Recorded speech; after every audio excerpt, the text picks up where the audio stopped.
Au cours des 60 dernières années, les prairies, les montagnes et l'environnement du Tibet ont peu ou pas changé, conservant ainsi leur beauté naturelle. Mais s'agissant des villes, des villages et des moyens de subsistance des populations, on ne peut pas en dire autant. Nous avons rencontré une Tibétaine locale et recueilli son récit sur les changements dont elle a été témoin au cours des 60 dernières années.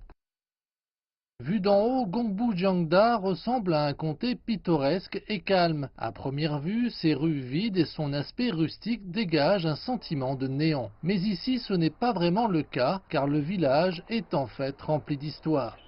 Siren Chunzong vit ici depuis 70 ans. Toute sa vie, elle a été témoin de la transformation que le Tibet a connue et se souvient de sa vie avant 1959. Dans le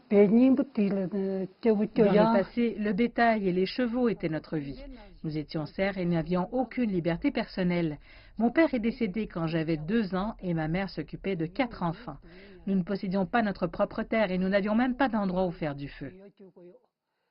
Mais tout ça a changé en 1959 lorsque les réformes démocratiques ont été introduites et que le servage féodal a été aboli. De nombreux Tibétains considèrent cette période comme un nouveau chapitre des avancées sociales dans la région.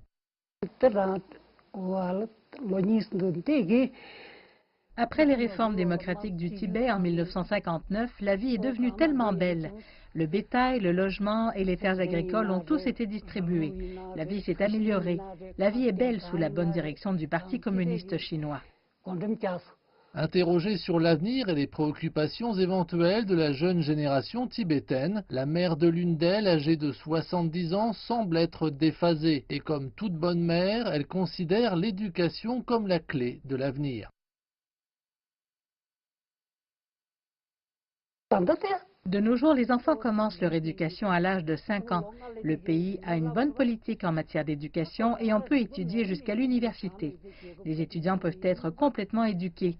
On n'a pas besoin de payer pour l'éducation car le gouvernement fournit des subventions. 60 ans est sans aucun doute une période importante de réforme. Lorsqu'on lui demande si elle pense que quelque chose aurait pu être mieux fait, Thuren Chunjong livre une réflexion humble et reconnaissante sur le passé. Il n'y a rien qui me rende insatisfaite. Nous ne payons plus de loyer pour les cultures en croissance et nous recevons même un financement. Il y a des subventions pour l'agriculture et des subventions pour la protection de l'environnement. Il existe maintenant de nombreuses politiques bénéfiques pour nous, les agriculteurs. Il n'y a pas de plus grande faveur que ça. Pour le Tibet et le peuple tibétain, le passé et la libération de la région font partie de l'histoire qui ne sera jamais oubliée.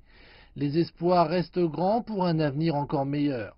Un constat valable aussi bien dans les régions les plus reculées du plateau que dans les villes animées et en croissance de la région.